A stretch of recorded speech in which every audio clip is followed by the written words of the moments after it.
যখন আমরা অন্যকে নিয়ে কোনো কিছু খারাপ ভাবি, আপনি দেখবেন ম্যাক্সিমাম টাইমে আমরাই ওইগুলো ফেস করতে থাকি। তার কারণ কথাতেই আছে যে যদি অন্যের সম্পর্কে খারাপ ভাবো তাহলে তোমারও খারাপ হবে।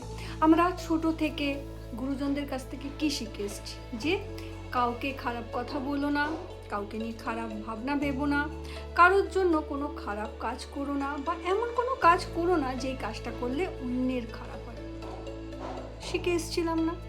বাট কোনো একটা সময় হয়তো আমরা ভুলে যাই, সময়ের কোনো একটা জায়গাতে বা বয়সের কোনো একটা জায়গাতে আর মনে হয়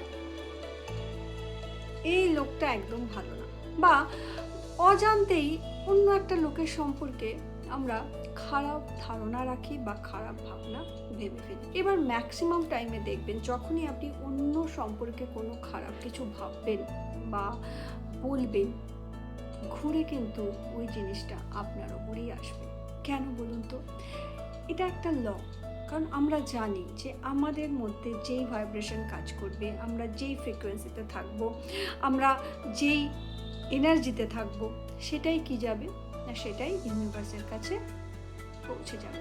আর ইউনিভার্স ওটাই রিটার্ন করবে। তাই আজ থেকে, এখন থেকে আবার মনে করার চেষ্টা করুন যে যদি ভাবতেই হয় তাহলে কারো সম্পর্কে ভালো ভাবুন। কারোর যদি বাড়ি হয়েছে, অ্যাপ্রিসিয়েট করুন, ওয়াও কি ভালো বাড়ি। কেউ গাড়ি কিনেছে, কেউ ফরেন ট্রিপ করছে, কেউ খুব ভালো ড্রেস কিনেছে, বা কেউ কোনো অর্নামেন্টস কিনেছে, বা কারোর ফ্যামিলিতে খুব ভালো ঘটনা ঘটেছে।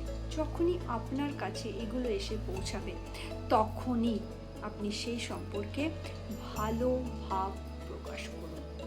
দেখবেন ওই ফ্রিকোয়েন্সি ইউনিভার্সের কাছে যাবে আর ইউনিভার্স আপনার কাছে ওগুলোই এনে দেবে।